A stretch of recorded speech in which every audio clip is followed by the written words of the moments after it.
बिस्मिल्लाहिर्रहमानिर्रहीम, अस्सलाम वालेकुम। मैं हूं आपकी मेज़बान नाज़िम नाज़रीन। जैसे कि हमने बात की लास्ट अपने प्रोग्राम में भी और इससे पहले भी हम कई मरतबा जो है बात कर चुके हैं बल्दियाती जो इश्यूज़ हैं उनके हवाले से, लेकिन आज जो है फाइनलाइज़ होने जा रहा है मेयर कराची के हवाले से। क्योंकि अगर हम बात करें जमात इस्लामी की या PTI की, तो इन दोनों का आपस में इत्तेहाद होने जा रहा है और एक तरफ दावा करती है पीपल्स पार्टी के मेयर तो सिर्फ जियाला ही आएगा। लेकिन अगर हम बात करते हैं MQM की, हमने कई मरतबा देखा हर टेन्योर में MQM का मेयर हमें नज़र आया, लेकिन इस बार जो है थोड़ा अनोखा काम होने जा रहा है। क्योंकि हम देखते हैं कि जो अगर PTI है और जमात इस्लामी है वो इत्तेहाद करने वाले हैं, लेकिन जिस तरह से बिलावल भुट्टो साहब जो हैं उन्होंने तो मेयर के जो है उन्होंने कुर्सी भी जो है सेट करवा ली है कि मेयर तो हमारा ही आएगा। तो इस हवाले से प्रोग्राम में गुफ्तगू करते हैं। हमारे साथ मौजूद हैं MQM पाकिस्तान से डॉक्टर फौजिया साहिबा। खुशामदीद कहूँगी प्रोग्राम में, आप खैरियत से? डॉक्टर साहिबा, जिस तरह से हमने देखा कि MQM का हमेशा हर दौर में जय मेयर आया और हमेशा उन्होंने काम भी किया, लेकिन लास्ट जो हमने देखा वसीम अख्तर साहब उनको इख्तियारात और बाकी बजट का थोड़ा इशू रहा। लेकिन इस बार MQM पाकिस्तान ने बाइकआउट कर दिया था, तो मेयर आने का आपका जवाब ही नहीं बनता। लेकिन क्योंकि ज़ाहिर आप लोग जो है अभी PDM का भी हिस्सा है और मतलब आप लोगों की काफ़ी अच्छी अंडरस्टैंडिंग चल रही है पीपल्स पार्टी के साथ, तो क्या समझती हैं आप कि पीपल्स पार्टी अभी इतने उनकी वोट्स की तादाद है कि मेयर, क्योंकि आज 5 बजे ऐलान होने जा रहा है, क्या मेयर उनका आएगा? औज़ुबिल्लाहि मिनश्शैतानिर्रजीम, बिस्मिल्लाहिर्रहमानिर्रहीम। निदा, सबसे पहले तो बहुत शुक्रिया मुझे मदऊ करने का। देखिए निदा, जब हम फॉर्म ऑफ गवर्नमेंट की बात करते हैं, डेमोक्रेसी की बात करते हैं, तो उसमें जो सबसे इम्पॉर्टेंट पिलर है वो है local form of government. Local government जो है वो इतनी इम्पॉर्टेंट है कि उसके बाद मैं समझती हूँ कि अगर ये स्ट्रॉन्ग है तो सब चीज़ें बेहतर होती हैं, और अगर ये स्ट्रॉन्ग नहीं है तो आप कुछ भी नहीं कर सकते। MPA MNA का काम है सिर्फ लेजिस्लेशन करना, लेकिन जो गवर्नमेंट आपको सड़कों पे नज़र आती है वो लोकल गवर्नमेंट है। ठीक है। MQM ने 12 दफ़ा ये कहा कि एक एम्पावर्ड किस्म की लोकल गवर्नमेंट होनी चाहिए, जिसमें जो मेयर है उसके इख्तियारात का तयन हो जाए। मेयर अपने काम करने के लिए इधर उधर मत देखें। आइन में देखिए एक पूरा चैप्टर इंक्लूड होना चाहिए लोकल गवर्नमेंट का, और उसमें तमाम चीज़ों की उनकी जो जॉब्स हैं वो डिस्क्राइब कर देनी चाहिए। अनफॉर्चुनेटली ये चीज़ें अभी तक नहीं हुई हैं। दूसरी चीज़, जब ये इलेक्शंस हुए तो उस वक्त MQM ने ये कहा कि जो कॉन्स्टिट्यूंसीज़ हैं वो ठीक नहीं हैं, उसमें ज़्यादा कॉन्स्टिट्यूंसीज़ को ऐड करना चाहिए। ठीक है।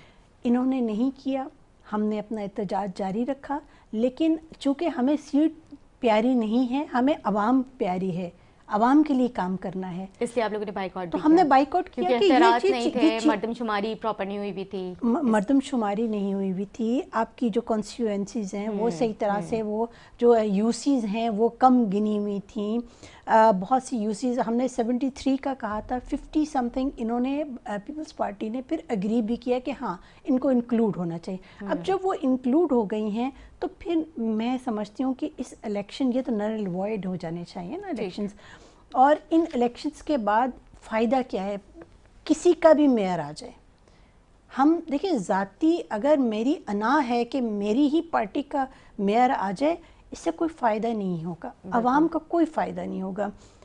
मेयर पीपल्स पार्टी का आ जाए, जो वो ये कह रहे हैं कि हमारा जियाला आ जाए, या सो कॉल्ड जो वो ख्वाब देख रहे हैं एक पार्टी ने, तो अब वो तो दिन रात यही सोच रहे हैं, चाहे गलत है चाहे ठीक है, में भी अपने आप को मेयर कराची वो अपने आप को उन्होंने अपने नाम के साथ मेयर कराची लिख लिए हैं। उनको कोई फ़ायदा नहीं होगा, आवाम को कोई रिलीफ नहीं मिलेगा, इसी तरह से हालात ख़राब रहेंगे। तो मैं तो इस चीज़ के ऊपर ना तो मैं इंतज़ार में हूँ इस ख़बर के, और ना ही मैं समझती हूँ कि ये कोई इतनी इम्पॉर्टेंट चीज़ है। इम्पॉर्टेंट चीज़ वो थी कि जब आप जो है प्रॉपर लेजिस्लेशन करते, और उसके बाद जो हमने जो बात की थी कि यूसीज़ जो हैं उनको इंक्लूड होना चाहिए। इंक्लूड करने के बाद आप जो है अगर इलेक्शंस कराते तो बिल्कुल एक हेल्दी इलेक्शन होता, हेल्दी मुकाबला होता, और उसमें जो भी पार्टी जो है वो अक्सरियत के साथ आती है उसका मेयर आता और काम स्टार्ट होता। बात सिर्फ ये है निदा, यहाँ नीयत का फतूर है, नीयत पे क्वेश्चन मार के आपकी नीयत ही नहीं है काम करने की। आपकी नीयत ही नहीं है आवाम को रिलीफ देने की। आपको ये सूट करता है कि आवाम चीखती रहे, परेशान रहे, और अगर आप उनको थोड़ा सा ऊँट के मुंह में जैसे ज़ीरा है ना, उसके मुताबिक थोड़ा सा आप उनको इंसेंटिव दे देते हैं, और हमारी जो मासूम आवाम है वो आपको वोट दे देती है। ठीक है। तो आवाम को चाहिए कि जो लोग उनके हकूक़ के ऊपर जो इस तरह से डाका डाल रहे हैं, तो खुदारा वोट देते वक्त ये सोचा करें। अच्छा, और ये डाका कौन डाल रहा है? क्योंकि ये भी मेरा मासूमाना सवाल है, मैं चाहती हूँ डाका डालने वाले डाकू है कौन? अभी तो रिसेंट आप देख लें, वो लोग जो प्रेस कॉन्फ्रेंसेस कर रहे हैं और सियासत से भी छोड़ रहे हैं, आजकल तो यही चल रहा है। पीटीआई की तो बात नहीं कर रही है। मैं बिल्कुल पीटीआई के देखे कल मैं ये बात करी थी कि मैंने तो उसको, आपके इत्तेहादी रह चुके हैं, आप लोग प्रेसिडेंट पार्टनर्स रह चुके हैं, मतलब अब डाकू और डाकी फॉर्चुनेटली उस वक्त मैं एमकेएम का हिस्सा नहीं थी, और अगर मैं एमकेएम का हिस्सा होती तो मैं एहतजाज करती, क्योंकि मैंने कभी पीटीआई को पॉलिटिकल पार्टी तस्लीम नहीं किया। वो एक चिट चैट ग्रुप था, कुछ लोग आ गए थे। हमेशा से मैंने ये बात की कि कुछ लोग इनके पास आके बैठ गए हैं और खान साहब को समझ नहीं आ रही कि इनके दाएं बाएं जो बैठे हुए हैं वो उनके साथ कितने सिंसियर हैं। 12 दफ़ा ये बात की थी। उनकी जो कैबिनेट में जो लोग बैठे हुए थे, मेजॉरिटी उन्हीं लोगों की है कि जिनकी गवर्नमेंट पे आप कहते हैं कि ये जो हैं करप्शन करते रहे हैं, और इतने इल्ज़ामात थे। वो इल्ज़ामात के वो तमाम लोग आपके साथ ही बैठे हुए थे, और आज थोड़ा सा प्रेशर आया तो उन लोगों ने सियासत को गुड बाय कर दिया। तो आप ये तो देखिए कि ये तो अच्छा, एक टाइम मैंने देखा एमकेएम के ऊपर भी एक वक्त ऐसा आया था, काफ़ी आप लोगों ने भी सारी चीज़ें फेस की थी, पॉलिटिकल इश्यूज काफ़ी फेस किए थे पार्टी को लेके भी, क्योंकि जब एमकेएम जो है मुत्तहिदा कौमी मूवमेंट जो है एमकेएम पाकिस्तान में जब कन्वर्ट हुई, तो उसके बाद जो है उसके ऊपर भी काफ़ी दबाव था, काफ़ी मतलब आपके जो वर्कर्स थे, काफ़ी सीनियर लीडरशिप जो थी वो भी जो है आपको छोड़ के चली गई थी। तो उस वक्त एमकेएम ने जो मतलब वही एक जो आप लोगों का एक था, आप लोग एक पेज पर आप लोगों ने स्टैंड लिया, और लेकिन इस तरह से आप लोगों ने सियासत छोड़ने का ऐलान नहीं किया, डिफरेंट पार्टीज़ में शमूलियत का आप लोगों ने ऐलान नहीं किया। तो मतलब ये भी बहुत बड़ी बात होती है, मतलब पॉलिटिक्स में पेशेंस बहुत ज़्यादा ज़रूरी है। निदा, एक सबसे इम्पॉर्टेंट चीज़ ये है कि जब आप एक पॉलिटिकल वर्कर होते हैं तो वो आप किसी नज़रिए के तहत किसी पार्टी को ज्वाइन करते हैं, और वो नज़रिया, अगर उस नज़रिया आपके खून के अंदर वो नज़रिया होना चाहिए, उसमें आपने देखना है कि आपकी पार्टी जो है उसकी लीडरशिप आपकी किस तरह से ग्रूमिंग कर रही है। फॉर्चुनेटली हम लोगों की ग्रूमिंग इतनी अच्छी हुई है कि हम आम से लोग थे, मिडिल क्लास के लोग, लेकिन हमें पार्टी ने कहाँ से कहाँ पहुँचा दिया। बिल्कुल प्रेशर था। प्रेशर कितनी बार, मैं तो समझती हूँ कि अगर आप ग्रेडिंग करें तो सबसे ज़्यादा अंडर प्रेशर पार्टी रहने वाली एमकेएम ही है। कितने कारकुनान को लापता कर दिया गया। आज बहुत से ऐसे कारकुनान रहे, आज भी वो घरों पे नहीं हैं, लेकिन इसमें से आपने किसी एक कारकुन को भी नहीं सुना होगा या एक लीडर को नहीं सुना होगा कि उसने ये कहा कि मैं सियासत से जो है अपने आप को, सियासत को खैर बात कह रहा हूँ। देखिए, इस किस्म के प्रेशर आते हैं, लेकिन आपको स्ट्रॉन्ग रहना होता है, और जो आपके पार्टी लीडर्स हैं उनको आपकी कैरेक्टर बिल्डिंग करनी होती है, बहुत ज़रूरी है। पीटीआई में कैरेक्टर बिल्डिंग नहीं थी। पीटीआई को जो है ज्वाइन करने का ये था कि मुझे ये सीट मिल रही है, मुझे यहाँ से ये चीज़ मिलेगी। आपने लालच की बुनियाद पे लोगों को इकट्ठा किया, हजूम बनाया, और उसके बाद वो लालच जब वो ख़त्म हो गई तो वो सब लोग दाएं बाएं निकल गए। एक चीज़ मैं ज़रूर ऐड करना चाहूँगी कि पीटीआई में अब जितने लोग रह गए हैं, मैं ये समझती हूँ कि अब पीटीआई अब बनेगी पॉलिटिकल पार्टी, इससे पहले वो नहीं थी। कतरा कतरा दरिया बनता है, बिल्कुल इस तरीके से हम देखते हैं कि बहुत सारी छोटी छोटी जमातें, अगर हम बात करें आज़ाद उम्मीदवार, वो भी किसी पार्टी में नज़र आते हैं। बिल्कुल इस हवाले से गुफ्तगू करेंगे, लेकिन एक शॉर्ट ब्रेक लेंगे। ब्रेक के बाद हाजिर होंगे। Stay with us.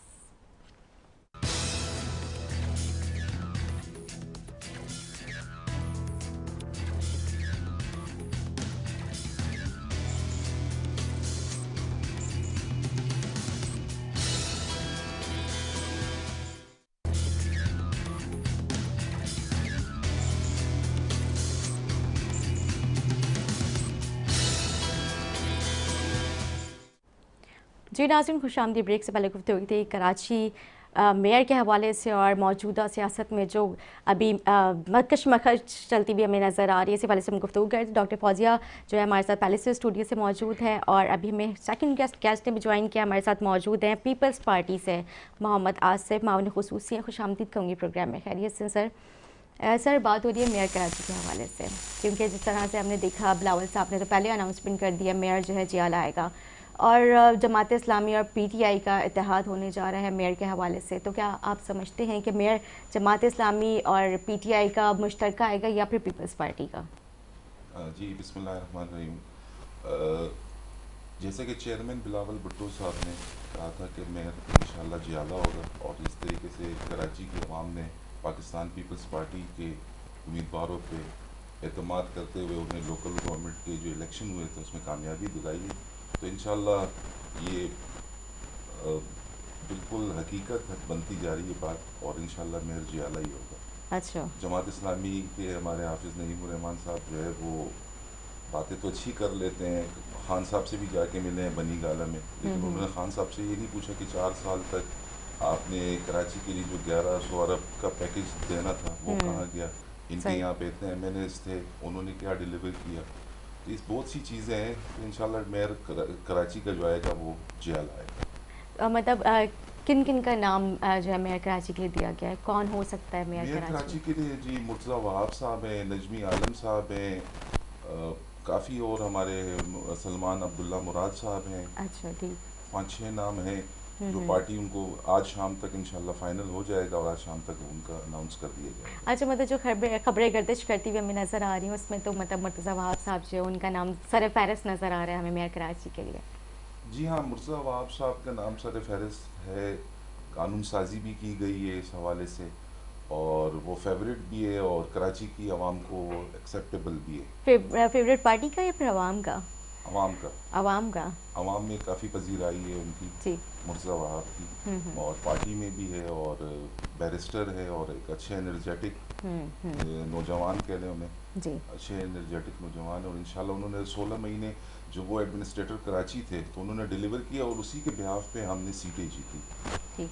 इलेक्शन जब हुआ लोकल गवर्नमेंट का, लोकल बॉडीज़ का, तो उसमें मुर्तज़ा वहाब ने जो 16 महीने डिलीवर किया कराची के मुख्तलिफ टाउन्स में, डिस्ट्रिक्ट्स में, तो उस बिहाफ पे हमारा ग्राउंड बना, और कराची की आवाम ने हमें वोट किया, पाकिस्तान पीपल्स पार्टी। ठीक है, फौजी साहबा से भी पूछ लेते हैं, क्योंकि मेयर कराची के जिस तरह से अभी बात हो रही है, आसिफ साहब ने भी कहा कि मेयर कराची जो मुर्तज़ा वहाब साहब उनका नाम एक्सपेक्ट किया जा रहा है कि हो सकता है वही मेयर कराची बन जाए। आप क्या समझते हैं कि मेयर कराची के लिए मुर्तज़ा वहाब साहब को उनका मतलब इंतखाब किया जाता है तो क्या वो ठीक है सौदे के लिए, या नजमी आलम, सलमान अब्दुल्ला मुराद साहब जो हैं, क्योंकि वो भी मेरे प्रोग्राम में आ चुके हैं, दोनों ही आ चुके हैं, इत्तेफाक की बात है। मुर्तज़ा वहाब साहब जो पेपर में ज़रूर आए मेरे पास, लेकिन प्रोग्राम में तशरीफ़ नहीं लेकर आए, तो आप समझती हैं कि मतलब वो ठीक रहेंगे मेयर कराची के लिए? देखिए, मैं नादिया पहले ही ये बात कह चुकी हूँ कि कोई भी मेयर आ जाए वो डिलीवर नहीं कर सकेगा। जिस तरह का जो सिनेरियो बना हुआ है, कितना अच्छा होता कि अगर MKM की जो पिटीशन थी उसको उसके लिए वेट कर लिया जाता, और जो हमने यूसीज़ का कहा था इंक्रीज़ करने का, और जो पीपल्स पार्टी मान भी गई थी, और उन्होंने तकरीबन 53 यूसीज़ को बाद में इंक्लूड भी किया है, अगर ये वेट कर लेते और ये फिर इलेक्शंस होते तो सिनेरियो बिल्कुल डिफरेंट होता उस वक़्त। और उसके बाद हमने हमेशा से ये बात की है कि एक एम्पावर्ड लोकल गवर्नमेंट सिस्टम होना चाहिए।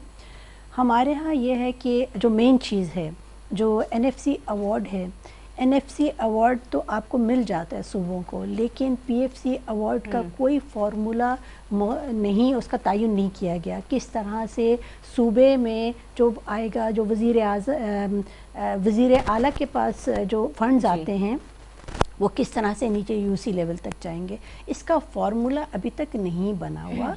और ये कहा था कि इसको बना लें, बहुत सी चीज़ें हैं, इनको अगर पहले लेजिस्लेशन प्रॉपर कर ली जाती तो फिर चाहे वहाब साहब आते, चाहे ABC XYZ कोई भी आता, तो ज़्यादा बेहतर रहता।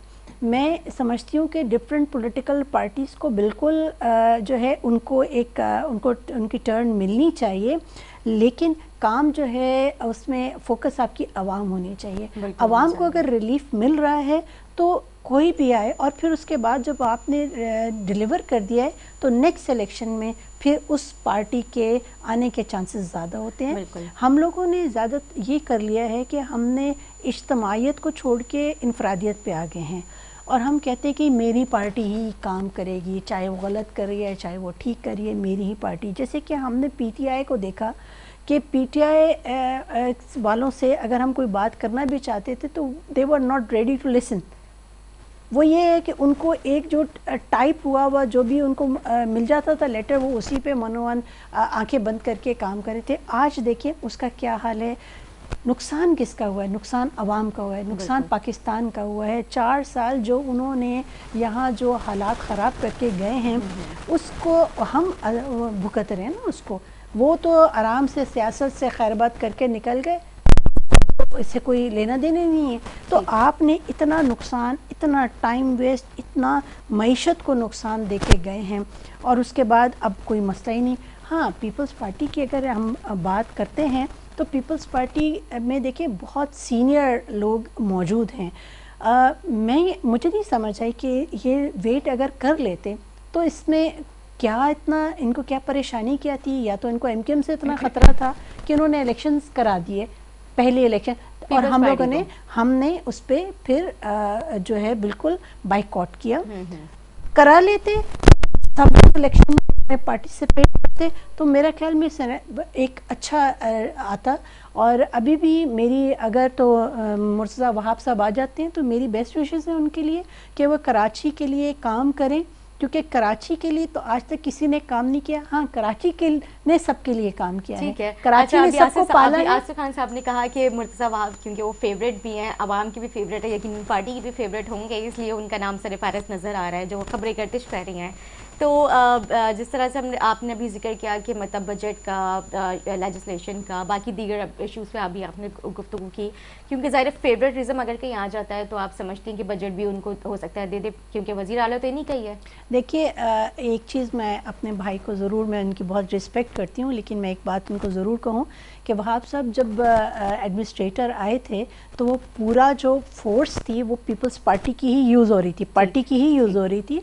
काम उन्होंने जो किया है तो उनको जो साथ कॉम्प्लीमेंट उनकी पार्टी कर रही थी। तो अगर कोई और होता तो शायद वो उनको उस तरह से वीआईपी प्रोटोकॉल ना मिलता। ये बिल्कुल एक हकीकत है।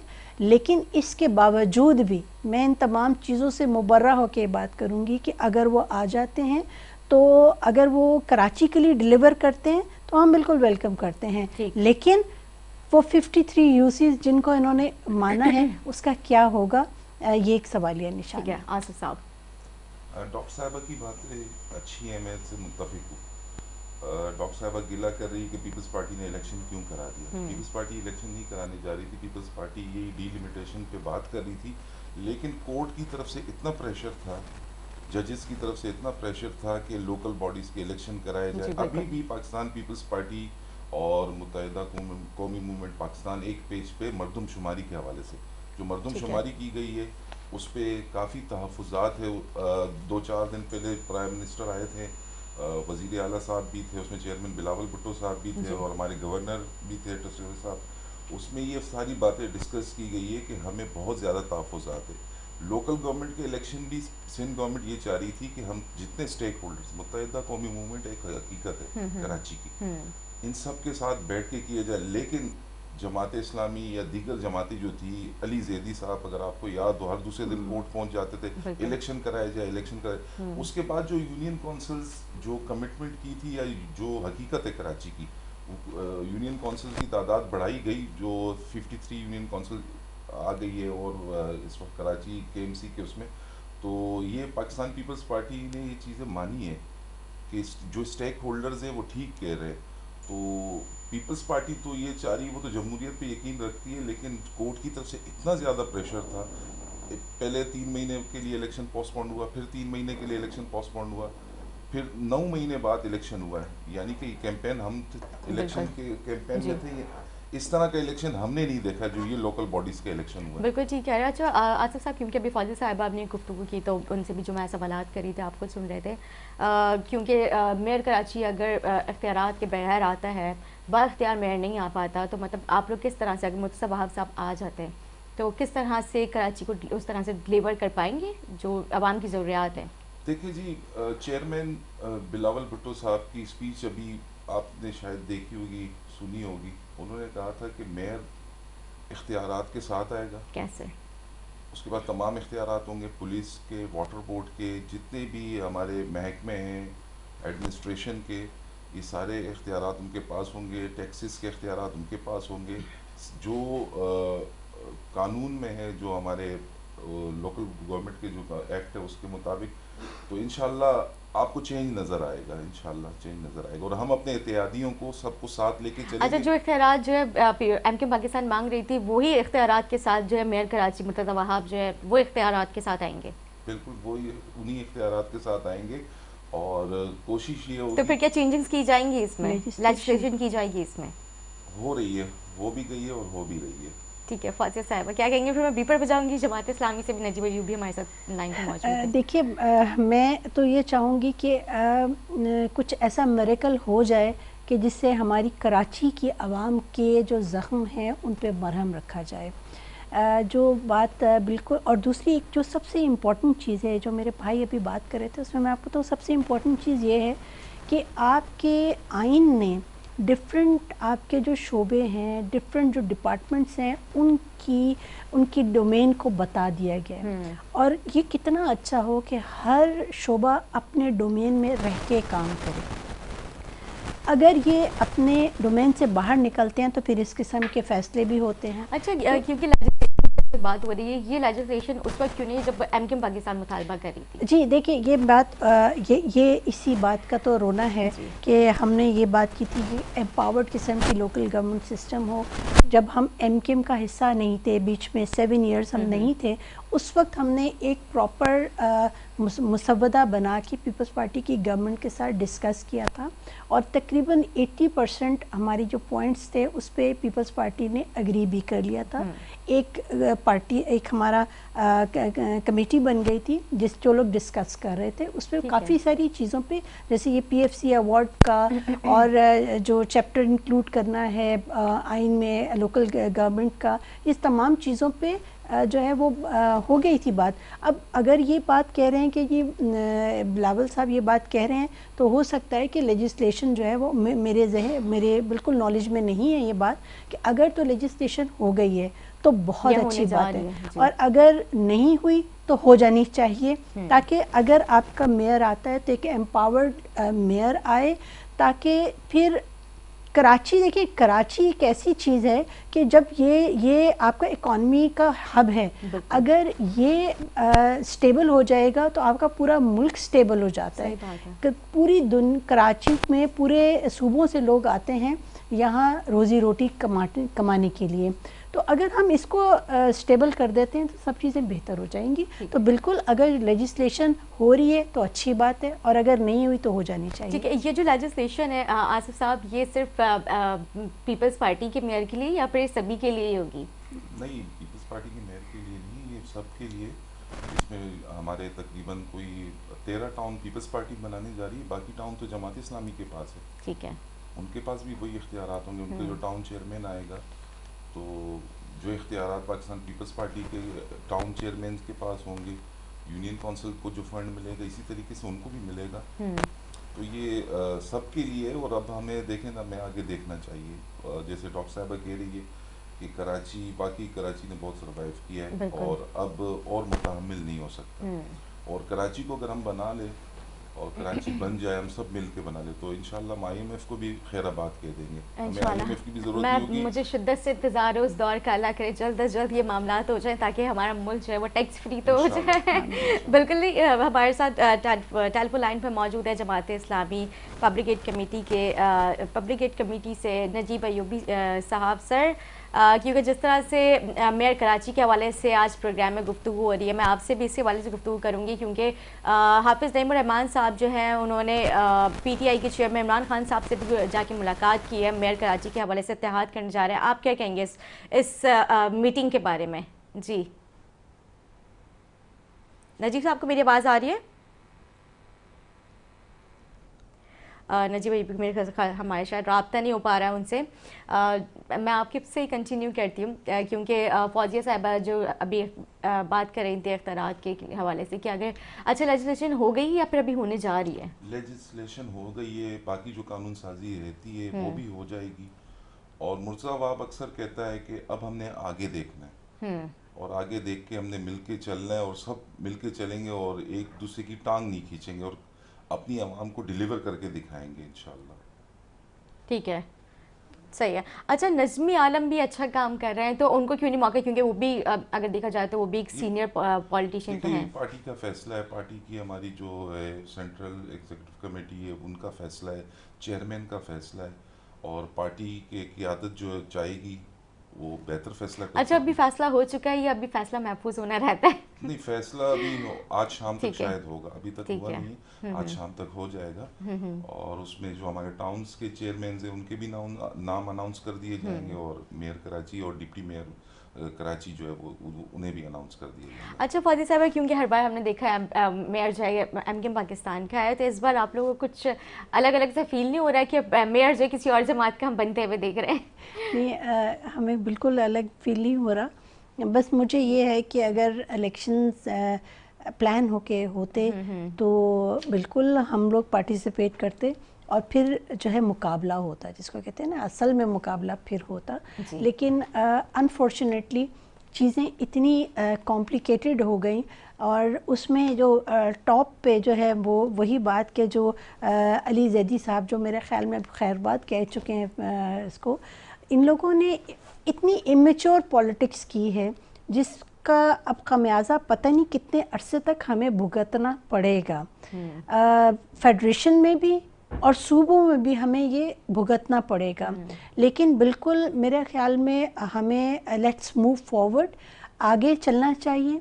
और एक चीज़ तमाम पॉलिटिकल पार्टीज़ को ये सोच लेना चाहिए कि अगर कोई भी पार्टी हुकूमत में आती है और वो काम करती है तो अगर उसके कोई अच्छे काम चल रहे हैं तो खुदारा अगर आप आते हैं उसकी जगह पे तो उन तरक्याती कामों को कंटिन्यू करें, ना कि आप उस पर क्रिटिसाइज करके उनको बंद करें और फिर उन्हीं जो तरक्याती काम है उन पे अपनी तख्तियाँ लगाएं और फिर से वही काम आपने स्टार्ट कर दिया और फिर आपने करप्शन का एक नया बाब जो है खट्टा खोल दे। तो ये नहीं होना चाहिए।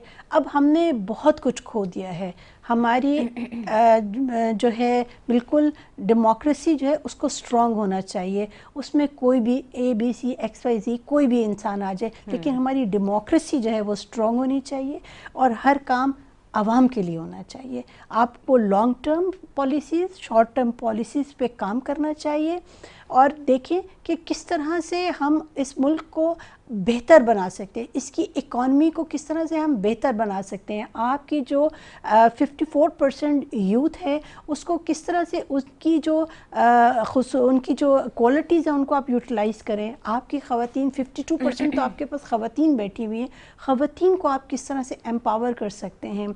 क्योंकि मैं एक अरसे तक हिस्सा रही हूँ नेशनल असम्बली का, आप देखिए कि नेशनल असम्बली का 80% जो लेजिस्लेशन होती थी, 80% उसका जो काम होता था वो सब ख़वातीन पार्लियामेंटेरियंस कर रही होती थी।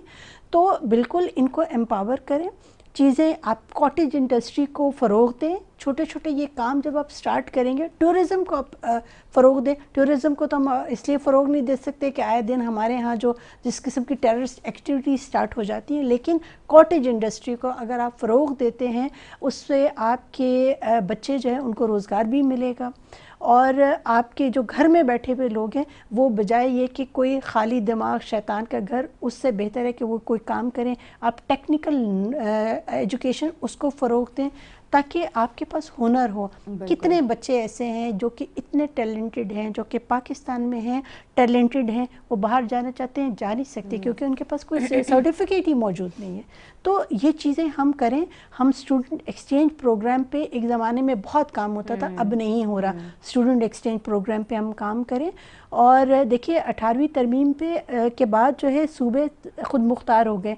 हर सूबा अपनी एक पॉलिसी बनाए और काम करना शुरू करे और उसके बाद ये चीज़ जहन में रखें कि पाकिस्तान है तो हम हैं, पाकिस्तान में तो सियासत भी है, सब कुछ है, तो पाकिस्तान को हमें स्ट्रॉन्ग करना है, हमें अपने सूबे को स्ट्रॉन्ग करना है, हमें अपने शहर को स्ट्रॉन्ग करना है। अगर ये सोच लेंगे तो मेरा ख्याल में फिर आपके पास टाइम ही नहीं रहेगा क्रिटिसाइज़ करने का। बिल्कुल, आप ये देखें ना, गवर्नर कामरान खान टिसौरी साहब जिन्होंने भी IT का भी वो स्टार्ट किया है, फ्री लैपटॉप्स वगैरह भी वो डिस्ट्रीब्यूट कर रहे हैं, तो मतलब ये भी एक हुनर है, मेरे ख्याल से डिप्लोमा वगैरह करवा रहे हैं जी बिल्कुल। तो ये एक अच्छा इनिशिएटिव है। मतलब इस तरह से पीपल्स पार्टी को भी चाहिए कि मतलब एजुकेशन के ऊपर काफ़ी फोकस करें, जिस तरह से उन्होंने कहा कि टेक्निकल जो वो चीज़ें मतलब स्टूडेंट्स में मतलब बच्चों में यूथ में ये चीज़ें होनी चाहिए, मतलब छोटे छोटे डिप्लोमाज वगैरह, क्योंकि हमने देखा है कि पाकिस्तान में अगर तालीम के ऊपर इतना ज़्यादा फोकस नहीं रहा, उस मतलब पहले था लेकिन अब उस तरह से नहीं है। आप क्या कहते हैं? नहीं, बात आप ये ठीक कर रही हैं कि तालीम के ऊपर हमारा फोकस होना चाहिए, और गवर्नर साहब जो इस वक्त एक अच्छा इकदाम कर रहे हैं, किसी भी जमात से उनका ताल्लुक है लेकिन वो एक अच्छा इकदाम कर रहे हैं, उसकी हमें तारीफ़ करनी चाहिए। और जिस तरीके से गुज़िश्ता दिनों में हमने हालात देखे अपनी यूथ की, डॉक्टर साहब ने बात करी थी यूथ की, 9 मई का जो वाक़या हुआ, 9 मई को हमारे यूथ को किस तरह इस्तेमाल किया गया।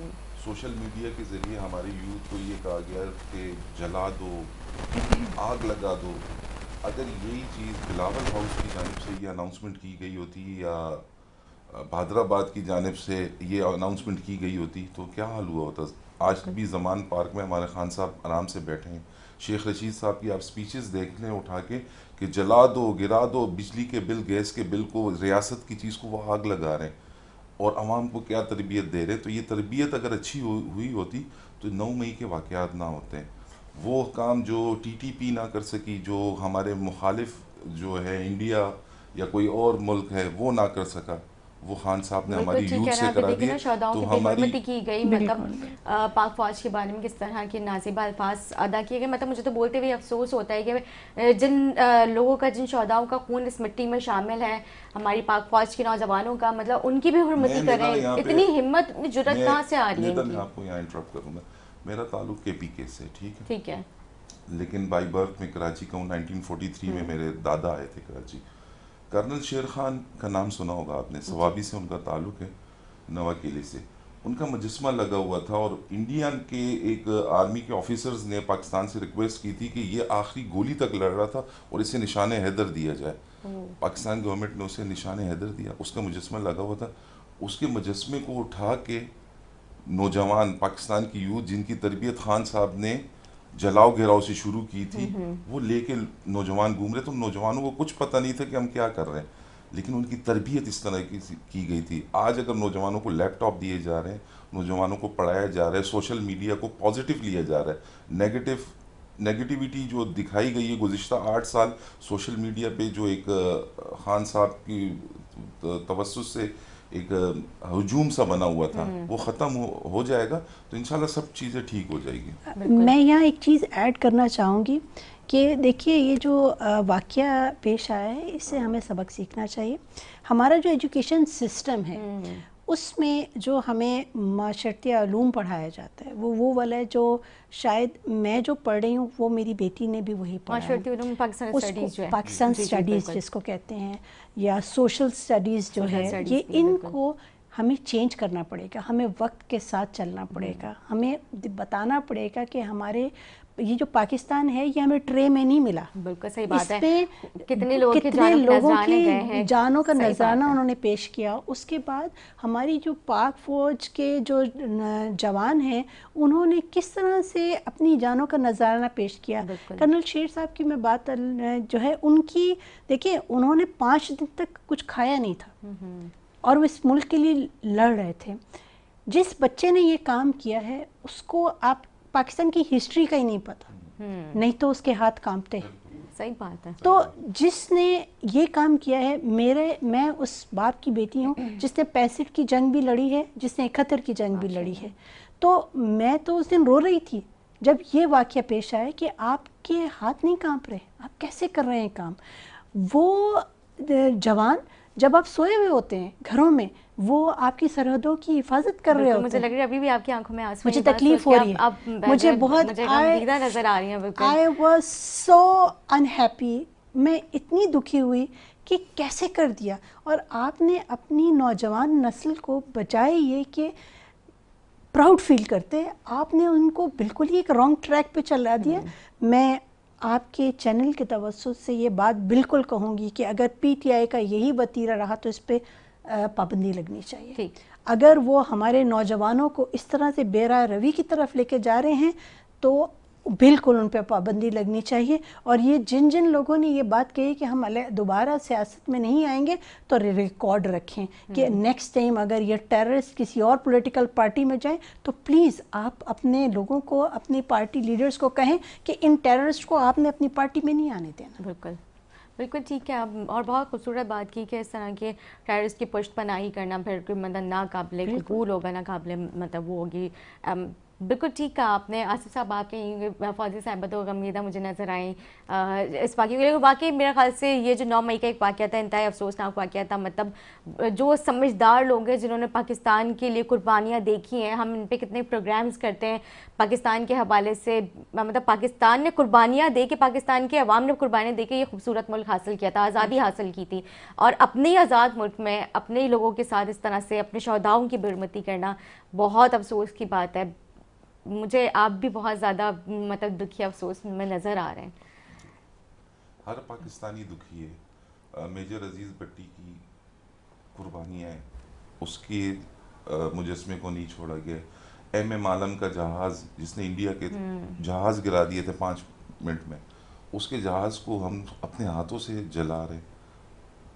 तो हम तो वो कर गए। खान साहब ने इतनी जज्बाती तकरीरें की, नौजवानों के जज्बात से इतना खेल गए कि वो पाकिस्तान को भी एक क्रिकेट का मैच समझ रहे थे। वज़ीर आज़म शहबाज शरीफ साहब ने बड़ी खूबसूरत बात की, जो चीज़ हमारे दुश्मन मुल्क इंडिया नहीं कर पाया, उनका जो दुश्मन था मतलब हमारा मुल्क इंडिया, उन्होंने अपना यहाँ पे जो कुलभूषण यादव जो वो जिस मकसद से यहाँ पर आया था उसने वो अपना मकसद पूरा नहीं कर पाया। पाकिस्तान फोर्स ने, पाकिस्तानी अवाम ने जिस तरह से बहादुरी का सामना करके मतलब उनको शिकस्त हासिल हुई ना इंडिया को, तो उन्होंने नहीं किया। लेकिन इमरान खान और उनकी जो लोग थे, मतलब मैं जो शहबाज शरीफ साहब है उनकी मैं ये बता रही हूँ कि उन्होंने जो ये चीज़ प्रेस कॉन्फ्रेंस में कहा कि उनके कारकुनों ने ये चीज़ जो है नीता देखिए, इन्होंने डे 1 से जब से ये पार्टी बनी है, इनकी देखिए लैंग्वेज कैसी होती है, इनका जो बॉडी लैंग्वेज है वो किस तरह की होगी। ये किसी की बात नहीं सुन रहे थे और ये एक लावा इनके अंदर पकाया जा रहा था और वो लावा जो है वो 9 मई को फटा है, ठीक है। और इनके मिनिस्टर्स को आप देख लें, उनकी लैंग्वेज देख लीजिए। अगर इनके खिलाफ किसी ने कोई बात की है तो वो आके ऑन एयर कहते थे कि नैब के लेटर में इनका नाम आ रहा है, दूसरे दिन नैब वहाँ पहुँच जाती थी। तो ये इन लोगों को मुझे नहीं समझ आ रही कि इनको कौन डायरेक्शंस दे रहा था, कहाँ से इनकी फंडिंग हो रही थी। ये एक प्रॉपर मैं समझती हूँ कि इनके ऊपर एक कमेटी बिठाई जाए कि ये किस तरह से इन्होंने ये काम किया है। और ये तो चीज़ एक्सेप्टेबल ही नहीं है। आपने ये जो 9 मई का जो वाक़या है, ये हमेशा पाकिस्तान की जब भी तारीख़ लिखी जाएगी ये स्याह हरूफ से लिखा जाएगा। और ये एक इतना शर्मनाक बात है कि इसमें हर पाकिस्तानी की जो निगाह है वो शर्म से झुक रही है। बिल्कुल सही बात है। क्योंकि टाइम शॉर्ट हमारे पास, जाते जाते हम बात कर लेते हैं थोड़ी सी जो बढ़ती, थोड़ी नहीं बहुत ज़्यादा बढ़ती है महंगाई के हवाले से। आसिफ साहब मैं आपसे बात करना चाहूँगी क्योंकि ज़ाहिर है सिंध गवर्नमेंट के जो मतलब जो इख्तियारात हैं आप लोगों के अंडर DCs और ACs जो हैं, मतलब दूध की कीमतें मतलब आसमान तक छू रही हैं, कोई किसी किस्म का चेक एंड बैलेंस नहीं है। नहीं, इसके लिए तो असिस्टेंट कमिश्नर्स जो हैं, वो मजिस्ट्रेट्स जो हैं, वो गाय बगाए जाके इलाकों में विज़िट करते हैं। कहीं कंप्लेन होती है तो उस पर वो एक्शन भी लेते हैं। और महंगाई की आपने बात की, तो महंगाई भी, ये सुनामी जो आया था 4 साल का, जिसमें माशी टीम आई थी असद उमर की क़यादत में, और ये मुराद सईद साहब, अली जैदी साहब, जिन्होंने एक दिन वो जेल में रहे नहीं और अगले दिन वो कह हमने सियासत ही छोड़ दी है। तो इस किस्म की माशी टीम आई थी पाकिस्तान में और उन्होंने पाकिस्तान का जो हाल किया है। अब इंशाल्लाह डॉलर भी गिर रहा है, पेट्रोल की कीमतें भी कम हो रही है, पेट्रोल कम होगा, डॉलर नीचे आएगा तो महंगाई भी कम होगी इंशाल्लाह। और ये जो इस वक्त गवर्नमेंट है, एक नेशनल गवर्नमेंट बनी हुई है, हमने ये कोशिशें नहीं करनी कि एक दूसरे की टांग खींचे। हमने अब ये कोशिश करनी है कि हम अपने बच्चों को आगे क्या दे रहे हैं। देखिए 9 मई योम तकरीर ये शोधा मनाने की क्या ज़रूरत थी। जैसे डॉक्टर साहिबा ने कहा ना कि पाक स्टडी में मैंने पढ़ा है, अब हमारे इन बच्चों को पता ही नहीं है। मेजर अजीज़ भट्टी, इनसे पूछे राशिद मिनास कौन है, सही इन्हें बात नहीं है। पता होगा। मेजर अजीज़ भट्टी शहीद कौन है, इन्हें नहीं पता। हमें इनकी तरबियत करनी चाहिए ताकि हमें इस किस्म के दिन ना मनाने पड़े कि योम तकरीम शोहदा। अब लोग पूछ रहे क्या है, ये फिर बताया गया कि इस तरह हमारे नौजवान शहीद हुए इस मुल्क की मिट्टी के लिए, इस मुल्क के लिए उन्होंने अपनी शहादतें दी, अपनी जान दी है। एक बच्ची छोटी मेजर अजीज़ के उस मुजस्मे से चिपक के रो रही है, वो कह रहे चाचू आप क्यों शहीद हुए थे। ये सबक पता दिया ही हमें। नहीं है बच्चों को। ये तो पता है, जब हम जिस तरीके की तरबियत दी जाएगी तो नौजवान वही हरकतें करेंगे। और बिल्कुल। सोशल मीडिया दुनिया में जब सोशल मीडिया को पॉजिटिव लिया जाता है, हमारे यहाँ सोशल मीडिया को नेगेटिव लिया जाता है। तो इस तरीके से हमें चाहिए कि अपने बच्चों की तरबियत करें, उन्हें अच्छे लाइन पे लेके आएँ और इंशाल्लाह पाकिस्तान तरक्की करेगा, महंगाई भी कम होगी और वक्त पे इलेक्शन भी होंगे और मरदमशुमारी भी ठीक होगी। इंशाल्लाह हम सब एक पेज पे इसमें। इंशाल्लाह ज़रूर, क्योंकि जिस तरह से ये हुकूमत जो पिछली हुकूमत भेजी गई थी, वफाकी हुकूमत पीटीआई की, उसमें जो लोगों को भेजा जा रहा था कह रहे थे कि आप पाक हो किस में जा रहे हैं, अब उसमें से निकाले जा रहे हैं कि बाहर निकलो तो पाक होगे। अच्छा वो तो ठीक वो है, एक मतलब ये पानी तो का वही। बुलबुला था हाँ हाँ। जो उठा और ख़त्म हो गया। वो पॉलिटिकल पार्टी नहीं थी, वो एक बस। लेकिन खान साहब तो बहुत दावे वादे करते थे कि दो दहाई अक्सरियत के साथ वापस आऊँगा मैं। नहीं, खान साहब इस तरह के दावे, देखिए बात वही है ना कि जज्बात से खेल रहे खान साहब, नौजवानों के जज्बात से। वो हमारे नौजवान, अगर आप बाहर रोड पे निकल जाए और रोड पे खड़े होके आप एक हदीस से एक तकरीर शुरू करें तो कोई नहीं खड़ा होगा। हम हुजूम बन गए। जिस दिन हम कौम बने ना तो हम सब ठीक हो जाएंगे। पाकिस्तान में हम सब हुजूम है। अब बाहर कोई खड़ा होकर मैं चले जाऊं बाई स्पीच जज्बाती तकरीर शुरू कर दूं, किसी को भी बुरा भला कहना शुरू कर दूं, तो कहेगा देखे कितना बहादुर इंसान है। वो ये नहीं कहेगा कि इसकी तरबियत ठीक नहीं हुई है, ये गलत कह रहा है। तो इंशाल्लाह सब ठीक होगा, अल्लाह के हुक्म से सब चीज़ें बेहतर होगी।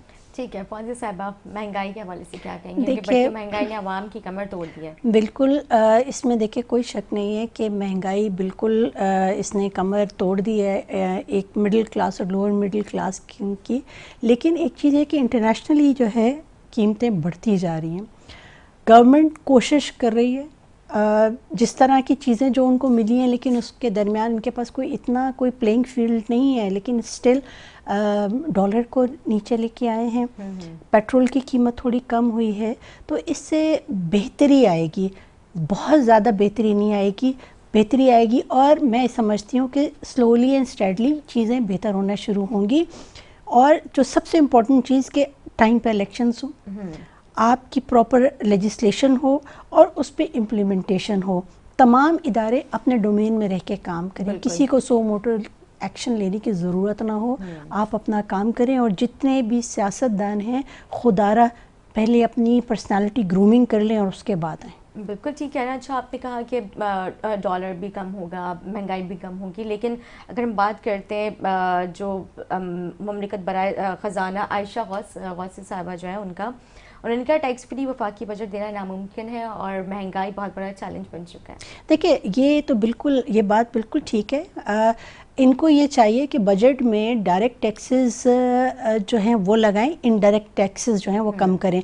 क्योंकि ये होता है कि हर बार ये होता है कि गवर्नमेंट जो है वो इनडायरेक्ट टैक्सेस लगा देती है, डायरेक्ट टैक्सेस नहीं लगाते, तो इसलिए आपको समझ नहीं आती। अब एक चीज़ है जो उस पर मैं भी उतना ही टैक्स दे रही हूँ और एक जो लैंड क्रूज़र वाला है वो भी उतना टैक्स दे रहा है और जो पैदल चल रहा है वो भी उतना, तो ये गलत है। इनडायरेक्ट टैक्सेस को कम किया जाए, डायरेक्ट टैक्सेस लगाए जाएँ, तो उस पर ज़्यादा। और एग्रीकल्चर में भी शायद अब टैक्स वगैरह का हो रहा है, तो बिल्कुल होना चाहिए और इस तरह से ही चीज़ें बेहतर होंगी। छोटे छोटे स्टेप लेने पड़ेंगे, कहीं फैसले सख्त करने पड़ेंगे, लेकिन उम्मीद है और उम्मीद रखनी चाहिए कि एक दिन आएगा कि मुल्क की मईशत बेहतर हो जाएगी और हमारे यहाँ पॉलिटिकल स्टेबिलिटी आए। सबसे इम्पोर्टेंट चीज़ है, पॉलिटिकल स्टेबिलिटी ना होने की वजह से सारे प्रॉब्लम्स हैं। बिल्कुल ठीक है आसिफ साहब, आप इत्तेफाक करते हैं फौजी साहबा की बातों से? जी हाँ बिल्कुल। जब तक मुल्क हम एक दूसरे का एहतराम नहीं करेंगे, हर कोई अपने डोमेन में काम नहीं करेगा और बर्दाश्त का मादा जब हम में ख़त्म होगा तो मुल्क में स्टेबिलिटी नहीं आएगी, और हमें एक दूसरे को बर्दाश्त करना पड़ेगा। और अब मुल्क मुतहम्मिल नहीं हो सकता और तजुर्बात के लिए। अब इस पे और तजुर्बात हम नहीं कर सकते। अब हमें मिल के मुल्क के लिए सोचना होगा, अपने लिए नहीं, अपनी जमात के लिए नहीं, अपने मुल्क के लिए सोचना होगा। बिल्कुल ठीक। अच्छा, हमने जिस तरह से देखा कि पाकिस्तान पीपल्स पार्टी जो है वो नई बसेस लेकर आ रही है, नए नए प्रोजेक्ट्स का आप लोग जो है मतलब इफ्तिताह करने चाह रहे हैं, तो तालीम के ऊपर भी बात करते, तो मतलब तालीम के ऊपर भी कुछ आप लोग कभी इसके ऊपर फोकस करेंगे या भी आगे करने जाएंगे? देखिए जी, मेरा ताल्लुक एक कराची के ओल्ड कराची से, जिसे केमाड़ी कहते हैं। जी बिल्कुल। और केमाड़ी में फिशर्स मैन है, जो कि 200 साल पुरानी जज़ायर है हमारे पास, जजीरा बाबा बेट कहते हैं। वहाँ पे एक बच्चा है अमीर हमजा के नाम से, अच्छा। जो भी स्कॉलरशिप के अवार्ड्स जीत के आया। 65 कंट्रीज थी उसमें, उसने गोल्ड मेडल लिए, जिसमें 14 गोल्ड मेडल लिए। पोटेंशियल है, हमारे पास नौजवान है। आरफा करीम जो थी हमारी बच्ची कराची की, इसी तरीके से ये अमीर हमजा है। तो तालीम की तरफ तवज्जो देना पड़ेगा हम सबको, और चाहिए कि तालीम को हम आम करें, और कहीं पे अगर कोई इश्यूज़ हैं तो उसको हमें ठीक करने चाहिए। बिल्कुल। मैं तालीम के लिए क्या ऐड कर दूंगी चीज़ कि आपको अपने सिलेबस को रिवाइज करना पड़ेगा। आपका जो सिलेबस है उसको देखना पड़ेगा, जो जदीद आज जो हैं उनके जो आपको जिस चीज़ की ज़रूरत है अब उसको फोकस करना पड़ेगा। दूसरा, आपको टेक्निकल एजुकेशन को फोकस करना पड़ेगा, इसको फ़रोग़ देना पड़ेगा। इससे चीज़ें बेहतरी की तरफ जाएंगी, क्योंकि आप अगर नौकरी नहीं दे रहे और अगर किसी ने टेक्निकल एजुकेशन हासिल कर लिए तो वो अपना काम खुद करना शुरू कर देगा। तो इस तरह से हमें करना पड़ेगा। कॉटेज इंडस्ट्री को हमें फ़रोग़ देना पड़ेगा। हर सुबह ज़िम्मेदारी अपनी ले और काम शुरू करें। बिल्कुल मिल के काम करेंगे तो बेहतरी आएगी, और अगर हम क्रिटिसाइज़ करते रहेंगे, एक दूसरे के ऊपर जो है वो तोहमतें लगाते रहेंगे, तो बेहतरी नहीं आएगी। बिल्कुल ठीक कह रही हैं फाज़िल साहिबा। लेकिन जिस तरह से आपने कहा कि हमें जो है बच्चों को भी मतलब उस तरह की वो शऊर दिलाना ज़रूरी है, तो मुझे लगता है कि मतलब हमारी गवर्नमेंट को भी चाहिए, सिंध गवर्नमेंट को भी चाहिए कि इस तरह की अलहदा जो ना उनको उनकी काउंसलिंग के लिए कुछ इस तरह की सेटिंग्स होनी चाहिए, जिसमें जो है बच्चों को मुल्क के बारे में मतलब इन जो मतलब सारी जनरल नॉलेज की जो चीज़ें उनके बारे में उनको पता होना चाहिए। मतलब तालीम तो ज़ाहिर है हर बच्चे का हक है और उसको हुकूमत की जिम्मेदारी है, लेकिन इस तरह की काउंसलिंग होना उनकी बहुत ज़रूरी है। बिल्कुल। और ये जो गोस्ट स्कूल, गोस्ट टीचर्स, ये अब ख़त्म होने चाहिए। आप बच्चों को पढ़ाएं, बच्चों का जो है वो शरय जो ख़वानदगी है उसको बढ़ाएं प्लीज़। सिंध में आप इंटीरियर सिंध में चले जाएं, बहुत से ऐसी जगह हैं बच्चों के पास कोई स्कूल ही नहीं है, तो वो पढ़ेंगे क्या? आप जो वो बच्चे जो काम कर रहे हैं, ये जो लेबर जो ये चाइल्ड लेबर है, इसको जो है बिल्कुल इसकी नफ़ी होनी चाहिए। और वो बच्चे जो कि काम करते हैं क्योंकि उनके पास पैसे नहीं हैं, तो उनको पढ़ाएं और उनको फिर इंसेंटिव दें, तो उससे बेहतरी आना शुरू हो जाएगी इंशाल्लाह। बिल्कुल ठीक है। बहुत शुक्रिया फाज़िल साहिबा, आपने अपना टाइम दिया। आसिफ साहब, मैं आपका भी बहुत शुक्रिया अदा करूँगी, आप लोगों ने अपना कीमती टाइम निकाल के आप लोग आए प्रोग्राम में गुफ्तगू की। उम्मीद करती हूँ नाज़रीन को हमारा प्रोग्राम अच्छा लगा। इसी के साथ अपने मेज़बान अदा से इजाज़त, मुझे मेरे मेहमानों को, मेरी टीम को दुआ में याद रखें। अल्लाह हाफ़िज़।